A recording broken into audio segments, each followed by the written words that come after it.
उनको दिखाया जा सकता है जो काला चश्मा पहनकर आंखें मूंद कर बैठते हैं, उसको विकास नहीं दिखा सकते।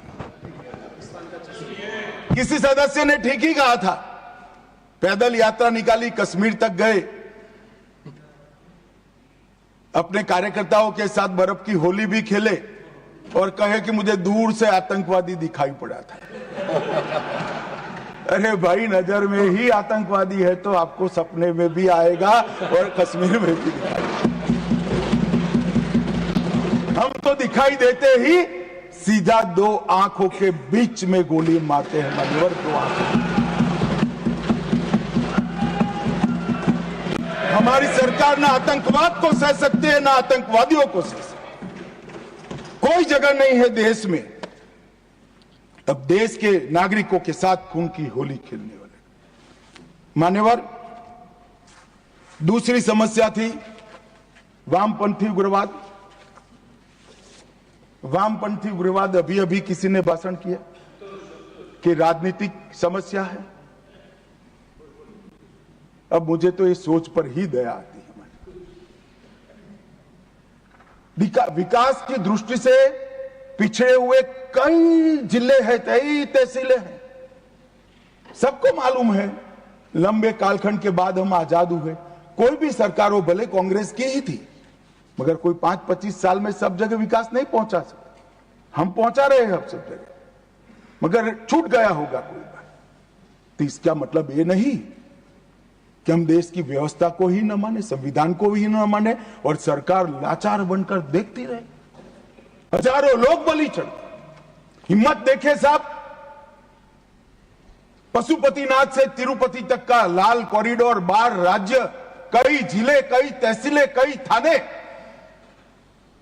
कब्जे कर दिए, पूरी व्यवस्था समाप्त कर, पैरेलल करेंसी चलाई, पैरेलल स्टैंप पेपर चलाए, सरकारें बनाई, कोई बोलने वाला नहीं।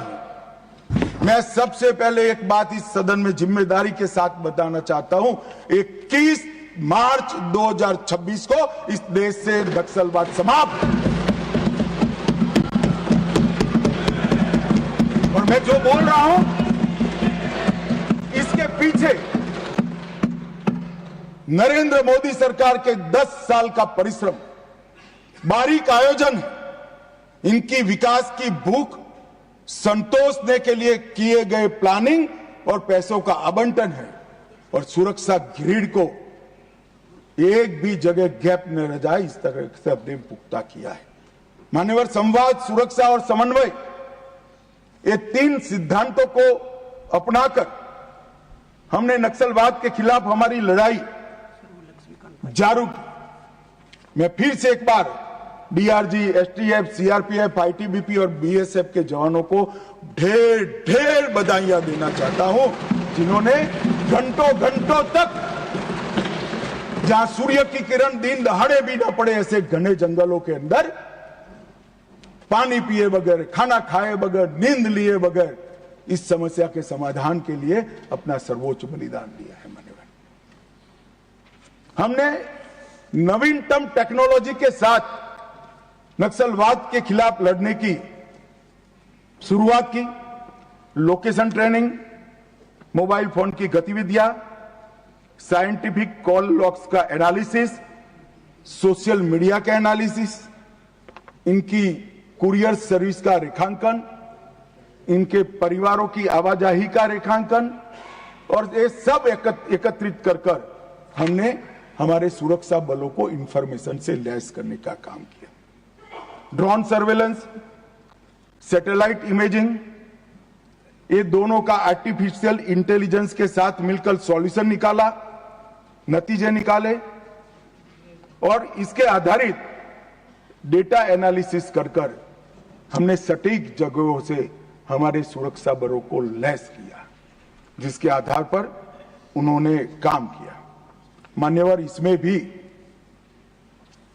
मैं कांग्रेस के शासन और हमारे शासन का कंपैरिजन देना चाहता हूं। कोई ऐसा ना समझे कि मैं कांग्रेस का क्यों दे रहा हूं। 10 साल के बाद मेरी जगह कोई और भाजपा का गृह मंत्री आएगा तो आपका नहीं देगा, हमारा और हमारा करेगा। हमारे पहले आप थे इसलिए आपका कर रहा हूं भैया। 2004 से 14 कांग्रेस की सरकार थी, हिंसक घटनाएं हुई थी 16,463 और 53% इसमें कमी आई। सुरक्षा बल मारे गए थे 1851, अब 10 साल में मारे गए 509, 73% की कमी। और नागरिकों की मृत्यु 4,766 से कम होकर 1495 70% की कमी।